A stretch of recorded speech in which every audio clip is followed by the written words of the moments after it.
Hello? Hey VT, yeah, I was just wondering if you had any questions for my Q&A that I was having. Okay. Yeah, so just ask me any questions that you have, any maybe on the projects I'm working on or something like that. Let me get this straight. You called me while I'm at work, so I can ask you questions about yourself? Yeah. How fucking self-centered can you be, dude? Yeah, but it's like the channel's getting bigger, and I look up to you a lot. So I was just wondering if anyone else. Oh wow, look at you. Your channel's growing, huh? I have around 3,000 more subscribers that beg to differ. Dude, is it just gonna be a numbers game with you? I'm filming a video right now. Oh, you're filming right now? Great. Just great. I'd be caught dead if I were to ever associate myself with someone who has less than half my subscriber count. Okay. Don't even put me in the video, Okay, I'm out of here. talk later then. I love you. He loves me back. Yeah, he was just joking. It's fine. He just messaged me, I love you too, and definitely didn't send me a screenshot of his subscriber count. Let's get into the video. So in my last video, I asked you guys to give me questions for questions and answers and whatnot, and I also just asked you guys to put any comments that you had. So let's just take a look at those. What is going to be a special when you hit 10k subs? I don't think I'm going to hit 10k subs. Thank you for the, the positive outlook, but I don't think I'm gonna hit there anytime soon. I don't know. I think a special would probably be like just making a video on like anything you guys want me to or something. I don't know. I might end up just recreating the whole 25 years later fan fiction, but who knows, For some reason, the I Spy books have always given me the same feeling as liminal spaces. I've never been able to describe the feeling it gives me. The Miraculous Journey of Edward Tulane gives me this feeling too. Yeah, I think that the I Spy books, the way that the pictures are kind of shot, it's very kind of just not jarring, but you look at it and you feel comforted. I think it's like I said, it's kind of that nostalgia, but it just seems kind of strange and weird and empty because there's no humans there. It's all just a bunch of miniatures. Was waiting for that Diary of a Wimpy Kid Rogic rules.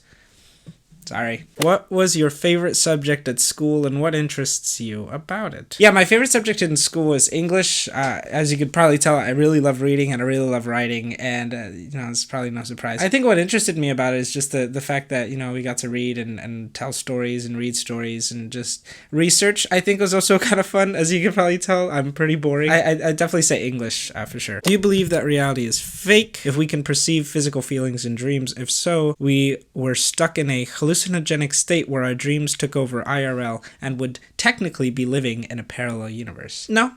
I would like to think that we live in kind of just a regular world, because when you're awake, you think critically, and when you're in a dream, you don't.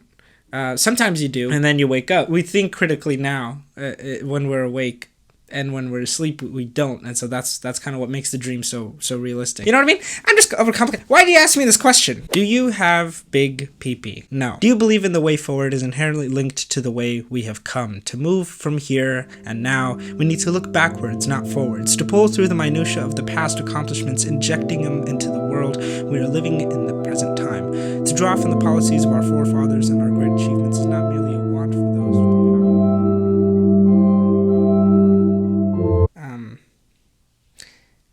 Yeah, I think it's good to, remember the past so you could work better towards the future. Number 3, do you like dogs? Yes. I like all animals. I would want to have a pet turtle, though. Or a cat. Who knows? But I like dogs, too. What kind of books do you recommend for someone who's bored into the summer and looking for something with mystery or adventure? But here we have the 5 Nights at Freddy's Silver Eyes. Don't judge me, everyone. Please don't judge me in the comments. It's actually pretty fun if you detach it from the video game. It's actually a really interesting, pretty scary story a few times. I don't know, I think that it was a good read. It's 500 pages, so it's pretty big. I recommend this one if you want something with adventure. Welcome to Night Vale. It's another 500-page novel. If you haven't listened to the podcast, please check it out. It's basically kind of a novelization of the kind of sense of humor. It's very funny, but it also has that sense of mystery and adventure. So I recommend this one if you really want that sense of adventure as well. And of course, my favorite one that I highly recommend is The Lost Causes of Bleak Creek. This is Rhett Link's new novel. I've read it like twice already, and it is just so good. Basically, they're just trying to figure out what happened to their friend after she was taken away to a reformatory school. And it's just really interesting. And this one definitely has that sense of adventure, especially by the end of it. It's a very good book, very fast read, believe it or not. With the evolution of today's socioeconomic culture, such as the awareness of difficult races and social classes, sometimes it could be a little overwhelming to gain true self-identity, at least for me. Just as these books made who you are, how do you maintain self-identity and awareness? P.S. Do you have a girlfriend or favorite hobby? Thanks, bro. Thanks, bro. I think maintaining my self-identity and my self-awareness is mainly just keep on reading. And then revisiting the things that I've learned. It is definitely difficult because you are aware of your social class and you are aware of your race and you are aware of a lot of these things, and it's good to be aware of it. And that's kind of, I think, what ties into your self-identity. Basically, they just help me understand who I am by connecting it to the hardships of others. The more I read it, the more I realized that I go through very similar hardships. So that's how, in my opinion, reading has shaped my self-identity and my awareness. But I think to maintain that, it's just mainly reading and realizing, you know what, and realizing that other people's problems are similar to yours. I think that definitely helps. But that's just my opinion. Also, do I have a girlfriend?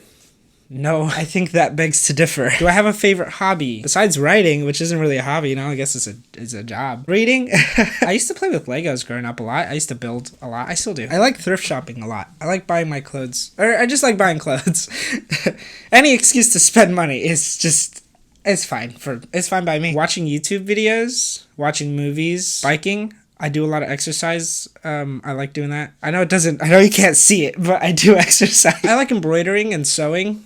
You know, that's kind of fun. I don't know, I'm a pretty boring person. I'm trying to learn how to cook, but you can see how that's going. Q&A, how did you get so Shreksy? Do I really have to share my secret? Also, nice hairdo.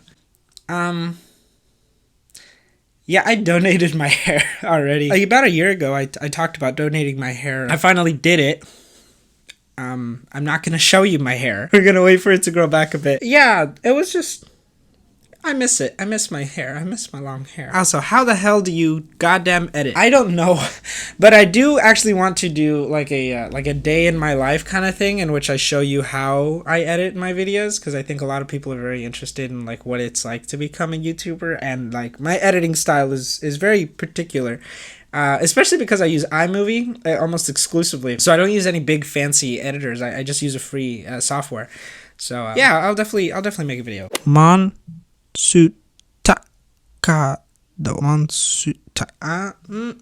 Damn, nice reading montage. By the way, for your next vid, what kind of shows would you recommend to someone stuck with nothing to do? Anime? But I think like a show to kind of pass the time Stranger Things is good. You can just rewatch that if you've already seen it. It's pretty good. I don't know. I don't really watch a lot of TV shows. You should watch How I Met Your Mother. It's 9 seasons long. It's pretty funny. It's pretty good. I don't know. Like, I'm just thinking about the shows that I watch. I don't watch a lot of TV shows, so I'm sorry. I don't know the answer. I got some more questions that I got from you guys from Instagram as well, so let's take a look at those. What big plans do you got for the future of your channel after inevitable growth? I'm not gonna grow. I don't know why everyone thinks that I am. I'm this height forever. I will not get any higher or taller. One of the biggest things that I want to do for my channel is just kind of expand on the media, and not necessarily like news or anything like that. Like, I mean like the media that we're producing. You know, I want to write more books. I want to make more podcasts. Like, I want to do a lot more creative stuff.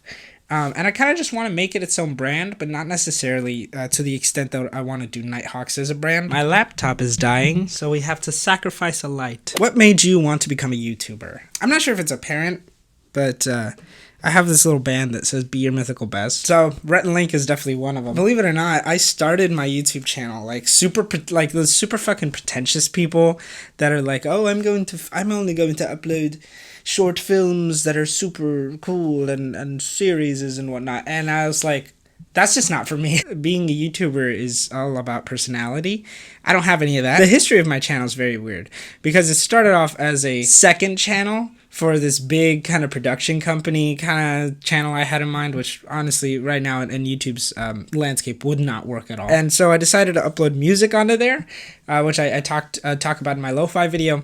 But then after that, I started making skits, and then I did a lot of like Filthy Frank kind of stuff, you know, just kind of dumb humor. It was very bad and cringy.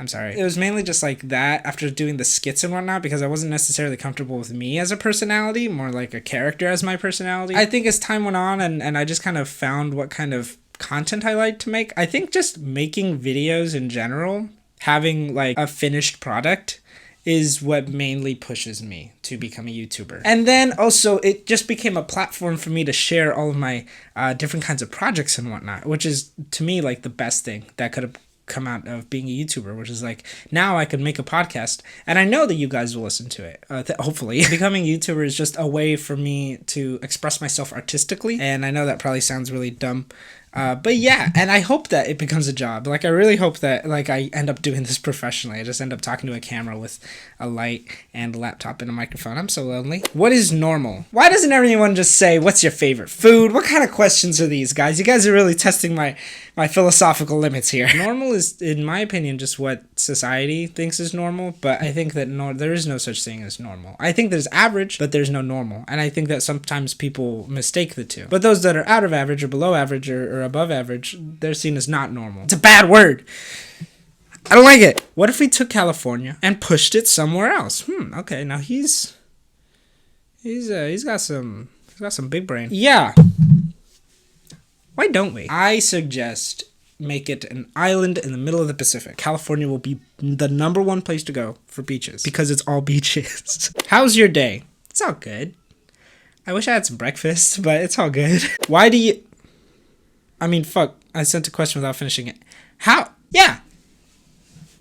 I agree with that. Before I finish off today, I just wanted to thank VTea for making that little skit in the beginning of the video. I hope you guys enjoyed that. It was pretty fun. If you have any more questions, make sure to put them below this video, and I'll read it in my next questions and answers video. This time, I'll wait a month, because in that time, I'll be uploading different kinds of videos, so it's not just Q&A videos every single fucking week. Make sure to listen to Cape Lock. It just released today. I'm super excited. The first episode just released, and next week it'll be the next episode. So make sure you listen to those. It's on Spotify, it's on Breaker, it's on it's on Pocket Casts, it's on anywhere where you find podcasts. All the links will be down in the description, so please check it out. And I hope you guys really enjoy it. Let me know what you think. If you have any questions on the show, put it down in this video, and then I'll probably answer them. Like I said, it's just exciting, and I've been in a pretty good mood recently. Except my hair's gone now. Where did it go? And now I'm going to leave while the camera cuts off, and I'm sorely interrupted. Oh hi, it's me, VTea. I do storytime animatics and little animated shorts. It was nice collabing in this video, and hopefully the majority of the people watching this will understand that it was just a skit and it wasn't good fun. I don't actually act like a diva in real life, although it was fun acting like one in this video.